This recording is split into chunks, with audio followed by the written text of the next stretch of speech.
Good afternoon, everyone. My name is Daniela Ordaz, and this is Group 3's presentation on bat-borne viruses. The objectives for this presentation are to explain the biological traits that make bats key hosts for diverse viruses, review the viruses that are commonly linked to bats and their relevance to human health, describe the important molecules and cellular mechanisms used by bat-borne viruses, and to discuss real-world examples of spillovers and the conditions that make these events possible. Bats belong to the order Chiroptera, which is one of the most diverse mammalian groups on the planet. They're found on every continent except Antarctica, and their diets vary widely. Most species feed on nectar, fruits, insects, or small animals. Only a very small subgroup, the Desmodontinae family, with just 3 species, are true vampire bats that rely on blood. Because bats are active at night, often roost in caves, and have this rare blood-feeding subgroup, they played a central role in human myths for centuries. Their association with rabies, which can cause aggressive behavior and hypersalivation, also likely contributed to traditional vampire and werewolf folklore. Bats are incredibly important in virology because of a unique combination of biological traits. They're one of the most diverse mammalian groups, with over 1,400 species found almost everywhere in the world. Even though many species are small, they live much longer than expected for their size, which gives viruses more time to circulate within their populations. Bats also roost in very large colonies, sometimes in the thousands, which increases close contact and makes viral transmission much easier. Another critical factor is flight. Maintaining flight requires a very high metabolic rate, which has shaped their immune system in ways that appear to reduce inflammation. Altogether, these features help explain why bats can carry many viruses without becoming sick, while those same viruses can cause severe disease in other mammals.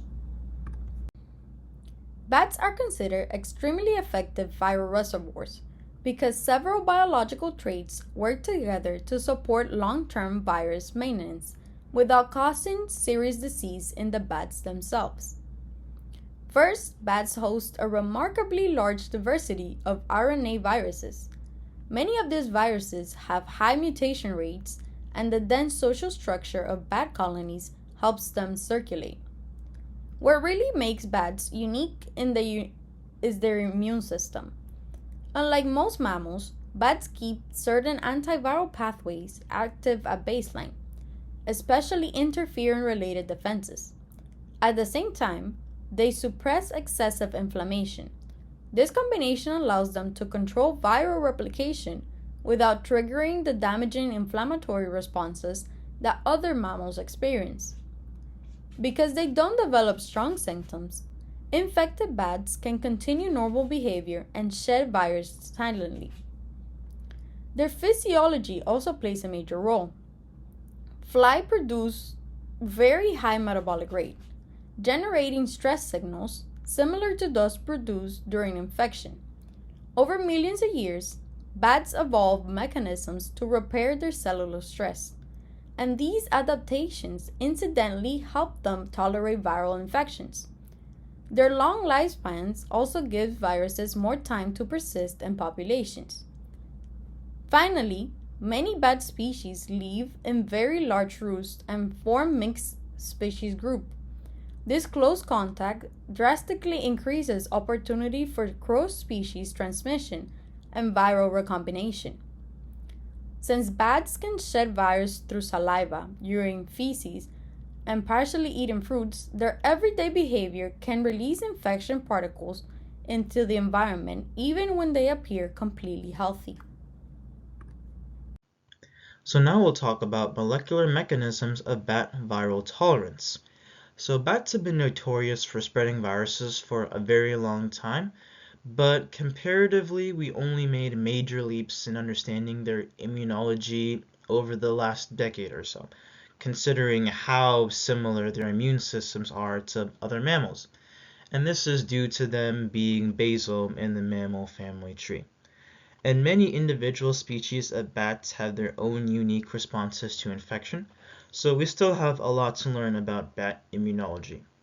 But from what we do know, in bats, viral tolerance is driven by several interconnected molecular mechanisms that allow them to control viruses without developing the pathology that other mammals experience, with some exceptions. For example, rabies and Australian lysovirus are known to cause mortality in bats. One of the most important features is the active interferon alpha signaling. Unlike humans, bats keep interferon pathways partially switched on, even at baseline. This maintains their cells in a constant antiviral state, limiting how rapidly a virus can replicate once it enters the body. At the same time, bats suppress key inflammatory pathways. They have natural dampening of the sting pathways and reduced NFKB activity, both of which normally drive strong inflammatory responses in other mammals. This is critical because inflammation is the cause of most of the tissue damage during viral infections. Another important system is the NLRP3 inflammasome, which triggers production of inflammatory cytokines like IL-1B. Bats show reduced activation of the NLRP3, meaning they produce fewer inflammatory signals even when infected. In parallel, their DNA damage response mechanisms are unusually efficient. Flight generates oxidative stress and DNA breaks, so bats evolved enhanced repair systems. These adaptations also help them tolerate the cellular stress caused by viral infections. Bats also show either reduced or complete loss of natural killer cell receptors in their cells, as well as negative regulation of natural killer cells. And when it comes to humans, killer cell immunoglobulin-like receptors, or KIRs, are associated with different disease outcomes when it comes to viral infections. So this adaptation of bat immunology may also be related to reducing inflammatory responses. Overall, bats rely on viral tolerance rather than aggressive viral clearance. Bats can transmit viruses to humans and other animals through several different pathways, and these differ depending on the virus. The most direct route is through saliva, which is why bat bites or scratches are such an important transmission route for lysoviruses like rabies. Because the rabies virus is heavily concentrated in salivary glands, even minor bites can be infectious. Bat urine and feces are also significant infection pathways. The floor of caves and roosts can accumulate large amounts of feces, known as guano. Disturbing the accumulated droppings can aerosolize viral particles. This is how Marburg virus's exposure has occurred in mines and cave visitors.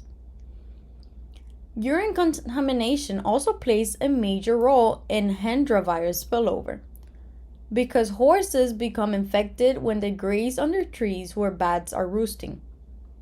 Some transmission routes involve food contamination. For Nipah virus, the classic example is raw date palm sap.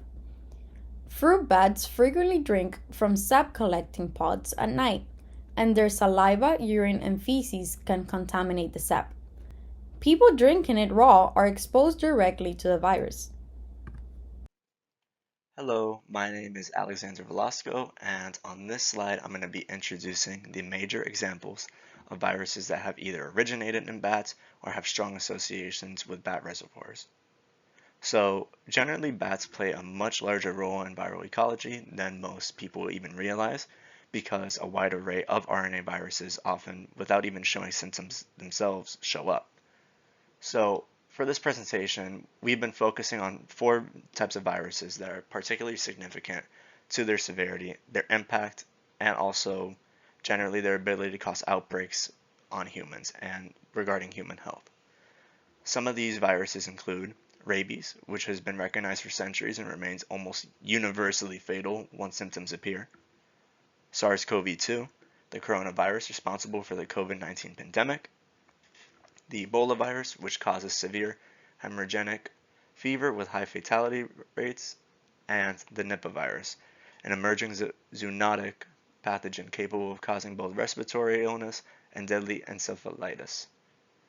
Each of these viruses demonstrates a different aspect of how animal reservoirs, particularly bats, can influence human disease. So on the next slides, I'm going to be breaking down a few of those examples in more detail, starting with rabies and SARS-CoV-2. So with rabies, rabies is essentially one of the most lethal viral infections known out there. And within this slide, I'm going to be explaining how the virus can cause disease and why it is still so dangerous even today. So rabies belongs to the family Rhabdoviridae and the genus Lyssavirus, and it is typically transmitted to humans through the bite of an infected animal. And in many parts of the world, dogs remain the primary reservoir, but surprisingly in America, bats are actually a major source of human rabies cases. So the virus is typically carried through saliva and even very small exposures such as a scratch or saliva contacting broken skin, as that's enough to even transmit the infection and have someone be infected. So once inside the body, the virus first replicates quietly in the muscle cells near the site of the bite, and this early stage essentially often can go unnoticed and can even last weeks or even months, and typically people are able to even recognize it just by recognizing if they even got bit. And this depends largely on how far the bite is from the central nervous system, as that's how it's slowly infecting the person. So after building up in the muscle tissue, the virus then begins a slow but very relentless journey through the peripheral nerves. It then travels in a retrograde direction, meaning it moves backwards along nerve pathways toward the spinal cord and ultimately to the brain. So once the virus reaches the central nervous system, it spreads rapidly. It can cause inflammation of the brain known as encephalitis. And essentially at this stage, there is no effective treatment, and the disease becomes pretty much universally fatal. And rabies is typically often described as having a 100% fatal once symptoms begin rate, which is why immediate medical care after exposure is so critical. Clinically, rabies progresses through 3 phases. The first, called the prodromal phase, which includes nonspecific symptoms such as fever, headache, or tingling, or just anything around the bite site. This leads into the acute neurologic phase, where symptoms pretty much diverge into 2 forms. In furious rabies, patients may experience agitation, hydrophobia, hallucinations, and hyperactivity. In paralytic rabies, the disease causes progressive muscle weakness leading to paralysis, and eventually both forms progress to coma and then even death. The reason post-exposure treatment is effective only early on is because it must reach the virus before it enters the nervous system. Once the virus begins ascending the nerves, going up, prevention is nearly no longer possible, which this makes rabies so unique, and it's, although completely preventable, it remains one of the most deadly pathogens on the face of the earth. So now I'm going to be going over how rabies, the cellular and molecular mechanisms work. And essentially the rabies infection generally involves a series of highly specific molecular interactions between that of viral proteins and host cell structures. Entry typically begins when the viral G glycoprotein binds to the receptors found at a neuromuscular junction, primarily the nicotinic acetylcholine receptor.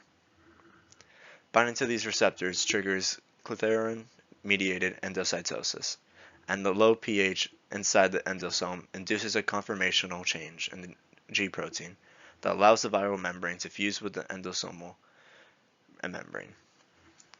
And essentially, once fusion occurs, the viral nucleocapsid is released into the cytoplasm. Early in infection, the virus can replicate at low levels inside muscle cells, which helps it avoid activating innate immune sensors. After this phase, rabies typically enters motor neurons and hijacks the cell's transport machinery. A key viral host cell interaction here is the binding of the P protein to LCA, a dynein light chain. This enables the virus to move retrogradely along microtubules toward the spinal cord and ultimately into the brain. This is how it rises up. Once inside neurons, rabies establishes its replication factories and structures called Negri bodies. Pretty much a landmark study by LaHaye and colleagues in 2009, published in the Journal of Virology, demonstrated that Negri bodies are not simply inclusion bodies or byproducts of infection. They are active, organized sites of viral transcription and replication. Now, using imaging and molecular assays, the study was able to find that the N, P, and L proteins concentrate in these structures and that nascent viral RNA synthesis occurs directly within them. This essentially helped clarify how rabies spatially organizes replication within the neuronal cytoplasm. The virus also employs that strong immune evasion strategies.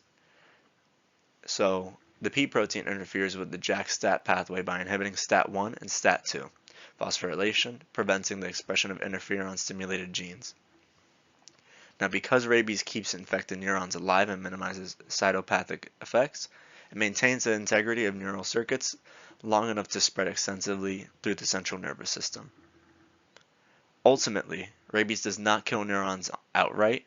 Instead, it causes profound neuronal dysfunction through altered neurotransmission, ion channel disruption, and inflammation driven by the host response. These molecular mechanisms collectively explain how the virus progresses silently at first, spreads efficiently throughout the nervous system, and causes fatal disease once clinical symptoms appear. So this slide is going to be focusing on SARS-CoV-2, pretty much the virus responsible for the COVID-19 pandemic. That was a very big global phenomenon and issue at the time. So SARS-CoV-2 belongs to the Coronaviridae family and the beta coronavirus genus. And it's an enveloped, positive sense, single-stranded RNA virus. So like SARS-CoV-1 and MERS, it's essentially believed to have originated from bats, with evidence suggesting that transmission to humans may have occurred in certain wet markets where close contact between wildlife and people was able to create the opportunity for spillover. So essentially, bats were very in close contact, most likely, with that of humans. And one of the defining characteristics of SARS-CoV-2 is that it's very effective at human-to-human transmission, meaning it's very easily spread via human-to-human transmission. So the virus is able to spread primarily through respiratory droplets and aerosols and is capable of infecting people even when they are asymptomatic, which contributed significantly to its rapid global spread, meaning that even though someone may not showcase symptoms, they can still be a carrier for the virus itself. And the pandemic began in late 2019 in Wuhan, China, and expanded across the globe within several months. SARS-CoV-2 caused the largest pandemic in recent history, resulting in over 770 million confirmed cases and more than 7 million confirmed deaths worldwide, although the true numbers are much likely higher. Its impact was widespread not only because of the mortality, but also due to the severe illness that it presented, along with long-term complications, disruptions to health systems, travel, and global economies. The virus essentially targets cells using the ACE2 receptor, which is found not only in the lungs but also in the heart, kidneys, gastrointestinal tract, and blood vessels. Because of this, COVID-19 can affect multiple organs, leading to a wide range of symptoms and outcomes. The structure of SARS-CoV-2 includes several key proteins that contribute to its function.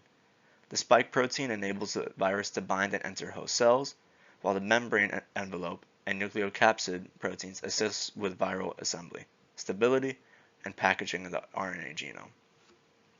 Clinically, SARS-CoV-2 infection ranges from mild illness to severe pneumonia, respiratory failure, and multi-organ damage. Some individuals develop persistent symptoms known as, quote, long COVID, end quote, highlighting the virus's ability to cause chronic inflammation and systematic effects. Now, in comparison to rabies, SARS-CoV-2 is far less deadly, but vastly more transmissible, showing how a virus with moderate mortality but high spread potential can reshape global health. And this contrast highlights the different ways pathogens can generally threaten human populations, in this case, bat-borne viruses. If I was not mentioned before, my name is Caleb Nicholas, and I'll be doing the latter half of the examples of viruses transmitted by bats. Please excuse my voice, I'm stuttering and I can sound monotone. Ebola is from the family Filoviridae of the genus Ebola virus. Fruit bats, along with other bushmeat like antelopes, are thought to be reservoirs, meaning that they can show no symptoms for the virus, while also contaminating other people by people eating their contaminated meat. Humans also spread the virus, usually through bodily secretions like blood and saliva, or touching infected objects like door handles or tissues. Being infected with Ebola can produce side effects like sudden fever, fatigue, vomiting, hemorrhaging, even multiple organ failure, like your lungs, your liver, and your kidneys.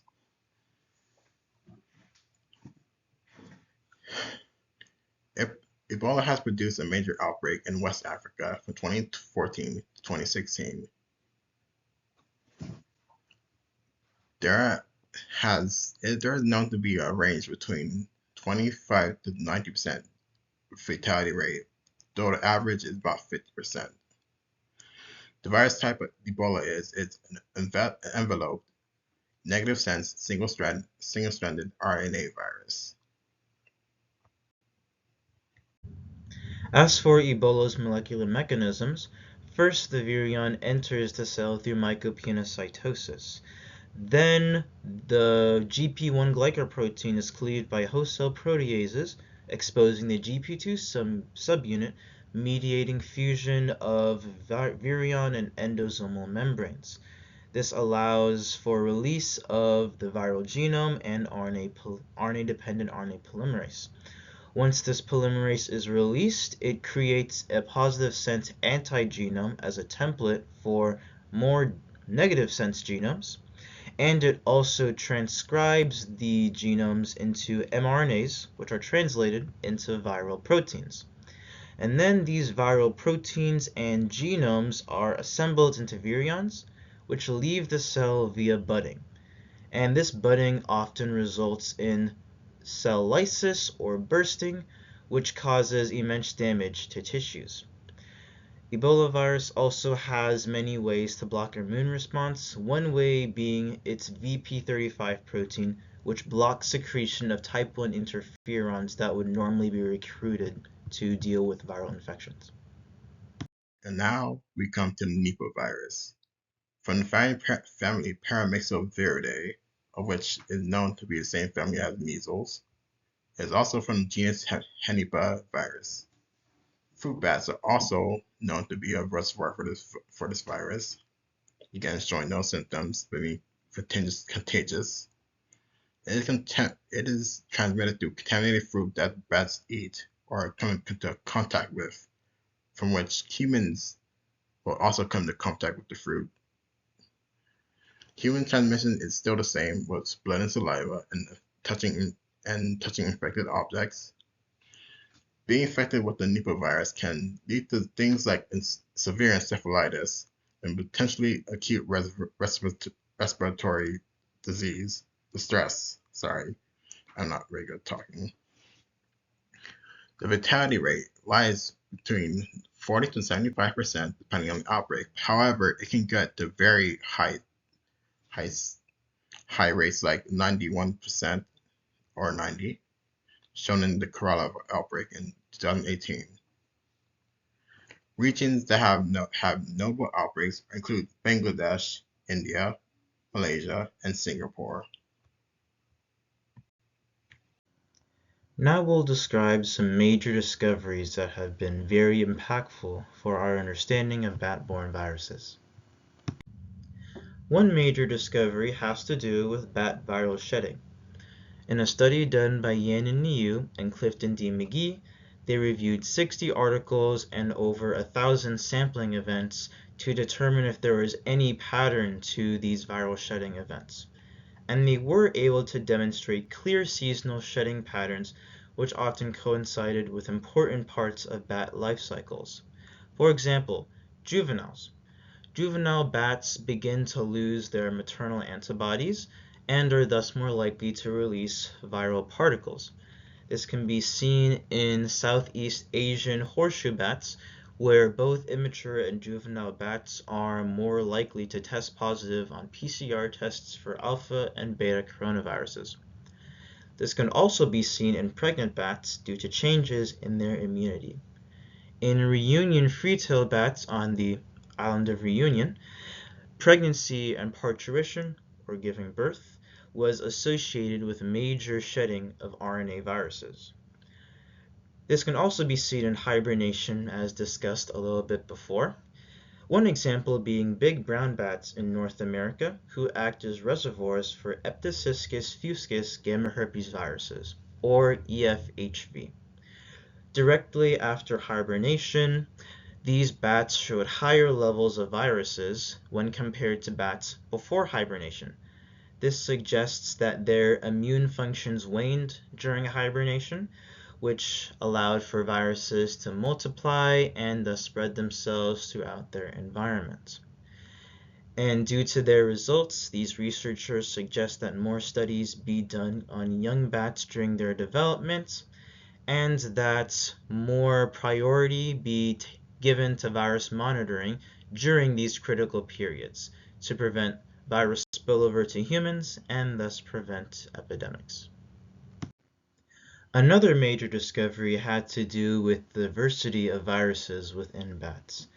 In a study done by Yu-Yang Wang et al., they took over 13,000 oral and anal swabs from bats across 8 families, as seen in the figure in the slide, and 54 species within 14 provinces in China. In those samples, they found 846 vervet virus species, and viruses within the family Coronaviridae were the most prevalent at about 87%, followed by the family Picornaviridae and the subfamily Parvovirinae. Within those vertebrate viruses, there were 120 unidentified species, within them 294 unidentified strains. And most of those unknown viruses came from bats in the family Vespertilionidae, also called vesper or evening bats, followed by the Hippocidaridae, the Old World leaf-nosed bats, and Rhinolophidae, the horseshoe bats. And those latter 2 bat families also had the highest number of viruses in their samples. And there are many interesting discoveries made in this study, one of which being a novel bat pox virus. Prior to this, there had only been one reported case of a bat pox virus in China, and the one they described in this study was very divergent from other pox viruses. It was only about 60% similar to its closest relative, Molluscum contagiosum. Another interesting discovery had to do with samples taken from Ricketts big-footed bats, and these samples had sequences that were similar to aquatic-associated viruses, which you generally wouldn't expect to see in bats, but it can be explained by that species' occasional predation on small fish.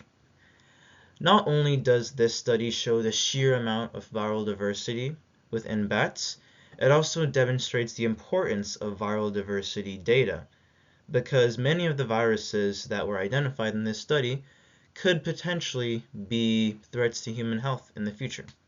And again, this study only took place in China. Bats are found all over the world.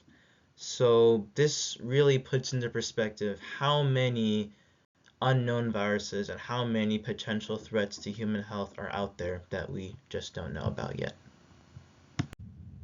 Now for our conclusions. One is that bats serve as reservoirs for many medically significant viruses, like the ones you mentioned today: rabies, SARS-CoV-2, Nipah virus, and Ebola, as well as others that we haven't mentioned, and some that are yet to be discovered yet. We also have a lot to learn about their immunology. It's only relatively recently that we've been able to uncover some of the secrets of their biology that allow them to serve as reservoirs for these viruses while also generally being asymptomatic. We also have to think about implications for future spread. Things like climate change, habitat destruction, and wildlife trafficking are almost inevitably going to put bats and humans into closer contact, which will only further facilitate spread. So we'll either need to become more vigilant with our viral detection, or we'll have to take measures to protect bat habitat to reduce spillover of these viruses. And lastly, despite all of the harm that their viral spread can cause, we need to remember that bats are still important parts of their ecosystem. They're a very important source of pest control. One bat can eat hundreds of insects in just one night. They're important pollinators, they spread seeds, they also serve as an important food source for other predators, they cycle nutrients with all the guano they produce.